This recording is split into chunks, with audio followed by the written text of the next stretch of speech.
Hey, Positive Vibe Gang. Welcome back to another episode of my podcast of It Be Like That. Everybody who joined my podcast will have a very inspiring, inspirational story that we all, somebody out there can relate to.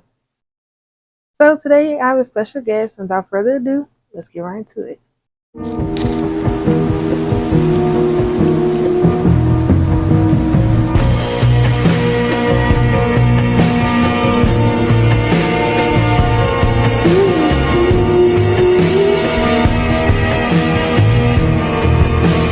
Today, you are so pretty. Oh, thank you. You too. Thank you. Okay. So to begin my podcast, can you just introduce yourself, so people get to know you a little better? Yeah, so my name is Minister Jordan McNeil. I am 25. I'm from Detroit, Michigan. I love all things beauty, cosmetics, hair, nails, makeup, and I am full into my faith. I'm a preacher, minister, and I live for Jesus. Okay, that's good. So what was your life like before following Christ? I know we all have a story, because I know I do.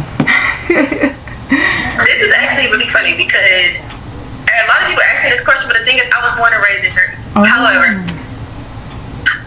because I was born and raised in church, and I also was born and raised in Detroit, in the hood of Detroit, it definitely was a balance that I had to balance. Now, I've always been in church. However, me being in the hood of Detroit and things of that sort, I kind of became a product of my environment. So I was never the one to, I don't smoke, drink, things of that sort. But fighting, unfortunately, is something that I used to do. Okay. They would, what would they do? They would make me be like the little soft church girl. Like, that's how they would kind of label me. So I was forced to defend myself.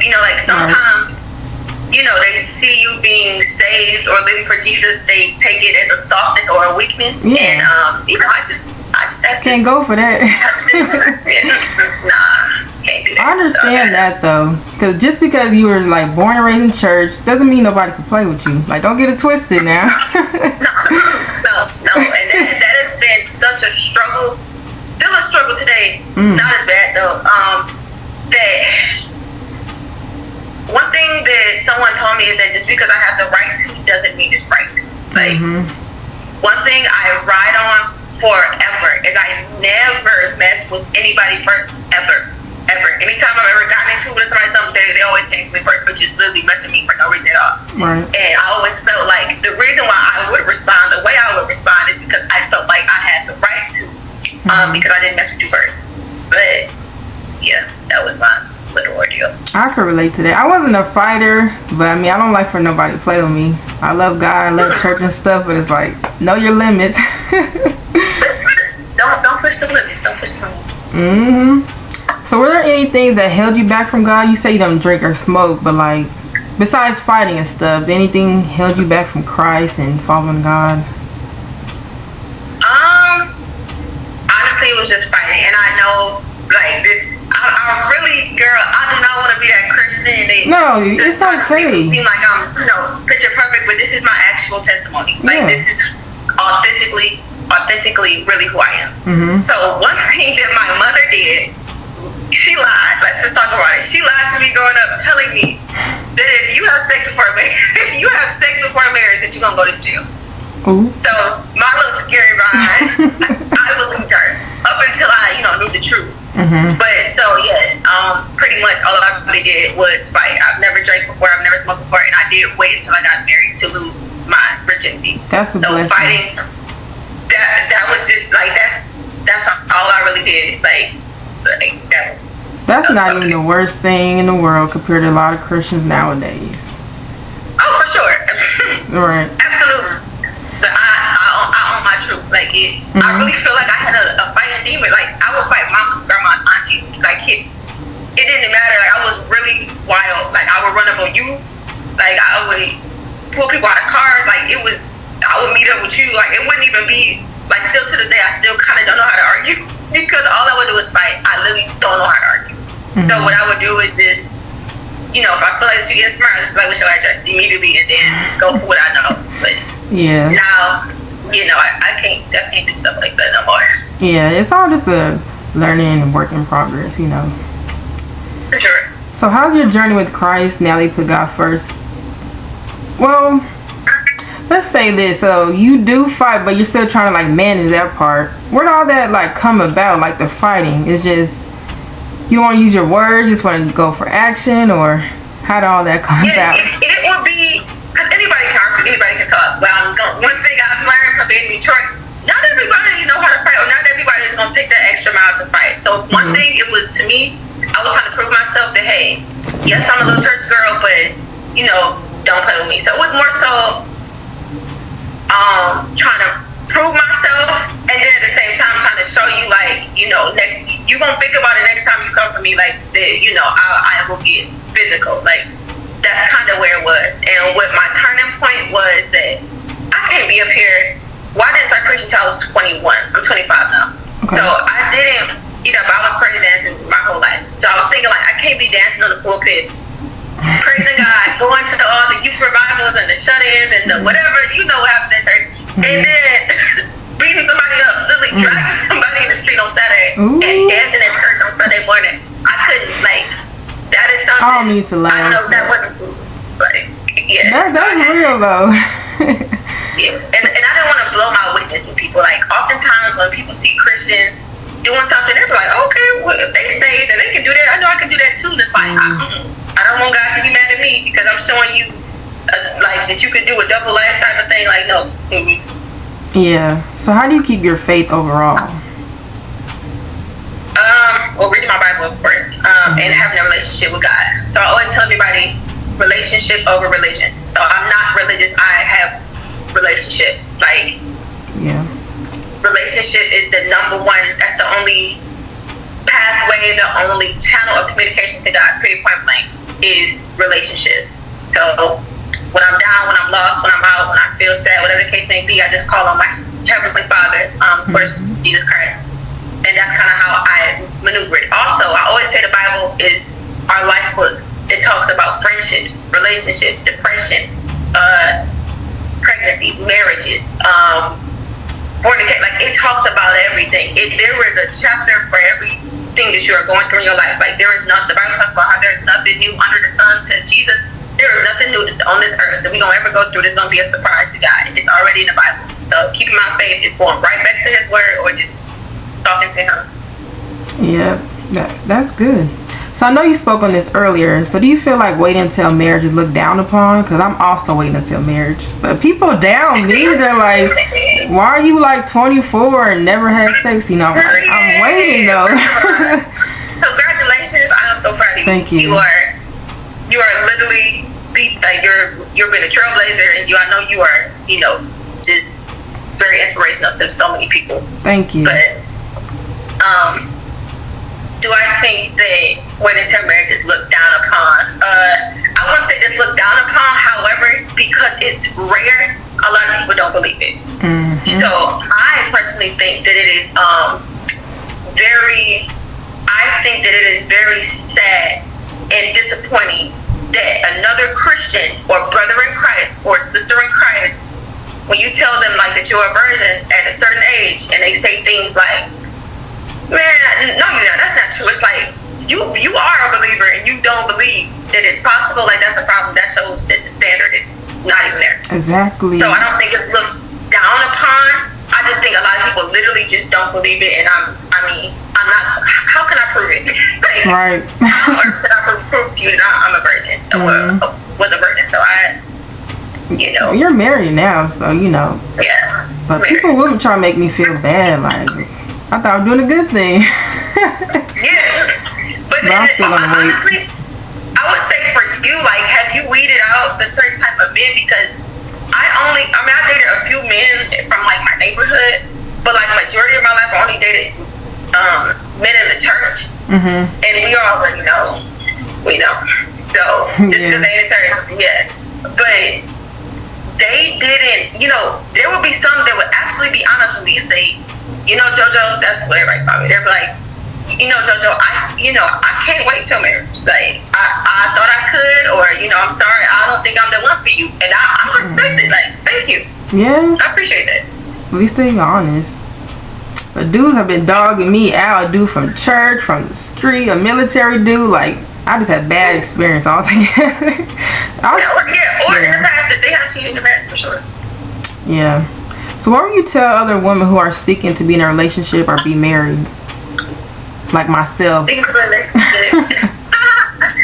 women that are seeking to be in a relationship or to be married, I always say, number one, do not idolize marriage. Mm-hmm. The moment you put it before God is the moment that you put it in jeopardy. Period, point blank. Like, the moment you love it more than God is the moment God is a jealous God. So you put it in jeopardy immediately. So let's start there. Don't idolize marriage. Secondly, I always say with choosing your spouse or your boyfriend or fiance, whatever, I always say, try the spirit by the spirit, one, and also look at the fruit behind it. So oftentimes people say things like, I don't know if they're the one, The fruits of the spirit are love, patience, kindness, doesn't hold, record of wrongdoing, things of that sort. Is he patient? Is he kind? All these things. Does he rush you? Like, if he's impatient, you obviously know that's not of God. Mm-hmm. If he, if you're confused, what are we? Where are we going? Like, where he's not of God, because the devil is the author of confusion. Just try it by the fruits of the spirit. Mm-hmm. I'm definitely and also with that, and I also say, this is a mistake that I made in the past, but I'm gonna just give it so y'all don't make those same mistakes. Invite God in. God in first. What I used to do, I was dating the same man in different bodies over and over and over and over, carrying the same spirit every single time. Because watch this, there are things called monitoring spirits, and those monitoring spirits, they take note of what you like and what you don't like, and they try to wrap up a decoy or a what do you call it, or a artificial man into a pretty little bow and hand them to you. So I always say, invite God in first, and then he'll do it. The very first time I actually invited God in to be dating, I ended up getting married. Wow. So every other time I picked them because we look good on paper and we look good in pictures. Mm-hmm. We both dress the same. We're both preachers or ministers, whatever the case may be. And they just because we're both saved does not mean that we're both equally yoked. And it just wasn't working. That is very, very true. I know a lot of women who watch this are going to be inspired. I know I am. So you're also an entrepreneur. What inspired you to start a business? Well, I've been doing hair since I was probably 10, I think. So it just kind of kept me prepared for it. Yeah, so I love hair, wigs. I used to start off braiding, but now I do. I make wigs. This is a little quick weave, y'all. Something. That was good. I never learned to make a wig. Sorry for interrupting you, but yeah. You said wig, I'm ready to talk. But yeah. Definitely. YouTube Academy, I'm self-taught. I did not feel like paying $1,200 to these celebrity stylists to try to watch how they do something or something like. Mm-hmm. So y'all just I just feel like God blessed my hands at a very young age, so I decided to just go with it, and I just didn't stop. That's good. I do hair, but the way your hair looks is way better than mine, so you're doing something right. You can mess up your hair all the time and fix it. Just keep practicing on yourself, or get a little guinea pig. Like my cousin and my sister, my number one guinea pigs. They let me practice everything on them, whether it was cute or not. Good. So did you have any obstacles while starting your business, like the clientele? Yeah. So as far as clientele, I kept had a decent, I would say a steady, stable clientele in Detroit, but it was little. It was I don't know, it just wasn't, I just knew for a fact I could have been making more, and I kept feeling myself, it felt like I was hitting a glass ceiling, and I'm like, God, I literally could feel some type of blockage that was trying to stop me from making money, and I'm like, I pray, I tithe, I fast, I have no idea what's going on. That's because God was moving me, relocating me in Atlanta, so I live in Atlanta now. But Atlanta to me is the hair capital. So when I moved down here, that's when finally it started blossoming, and I was literally booked to capacity doing a lot of hair. So at first, when I was doing hair in Detroit until I was 22, it was regular, and I'm like, God, where's the clients? Like, what am I doing wrong? And then in Atlanta, it's just because he wanted me to be in Atlanta. So in Atlanta, it got a whole lot better. That's good. I feel like for me, it's hard to build a clientele where I'm at. I try to do nails, eyelashes. I feel like I'm probably trying to do too much all in one. Yeah. Like, do y'all have a certain clientele out there, or is it? I'm just like so to myself. I'm shy also, so like for me, I have to break out my shell and a whole bunch of stuff before I try to start a business. Yeah. That's true, but you can do it, and I would definitely say consistency for sure. Like, yeah. You got. So did you have any other dreams in life to become anything else other than entrepreneur? Anything that you already are, did you have any other dreams in life? Well, I really wanted to be a content creator. So that's currently what I'm doing that now. Like, it's actually starting now. So that's good. That's about that's about it. Or like, I always wanted to do like YouTube and podcasts, stuff like that. So I'm at my starting point right now. I could definitely see you doing that, podcasts and things like that. Have you ever thought about being like a singer, dancer, anything like that? See, the thing is, I want to sing, but I feel like I know how to do runs, like little runs. But as far as like singing an actual full song with range and things, I don't know. I don't think so. But I was gonna say you want to sing a little song, but nah, you don't want to. Honestly, I'm a big introvert. Yeah, I definitely am. Yeah. It's like, well, how are you shy but have your own like? I know, it's weird, right? I feel like because it's on video, I'm just more comfortable. I don't know. In person, I'll just be like, so can you say your name? Yeah, I'm real shy, so doing this is a big step for me. Look at you, stepping out of your comfort zone. Yeah. So how did you grow your YouTube channel? I've been doing YouTube since I was 16. I was doing reaction videos, hair videos, all different types of stuff. So that's just how I really just built that up. Yeah. Yeah, I want to grow I have no idea which way I want to take it. I don't know where I want to start. I have no idea, like, what I want to do with my YouTube. Yeah, once you know what you want to do, just be real consistent, because you're going to start gaining more subscribers. Like, every time you post every single day. That's how you really gain them. Yes. In the beginning, you're going to have to be consistent. That's like the only way, yeah. I got a video on that if you want to check it out. I'll send it to you. So, this is the last question. Do you have any advice for the people watching? Advice for the people watching. I always say, be authentic, be 100% yourself. The best version of you is being you. Don't get caught up in, social media stuff, trying to be something or somebody that you're not. I will always say to pray a prayer that you yourself as God. You see yourself as God sees you. So you can be the best version of yourself. It is always nice to be them.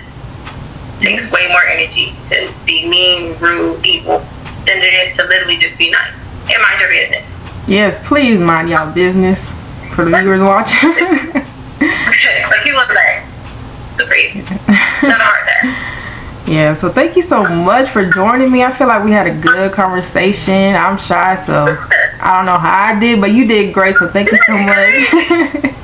Yeah, thank you so much. I appreciate it. Thank you for having me. I'll be seeing you. Yeah, we got to do this again. Yeah, definitely.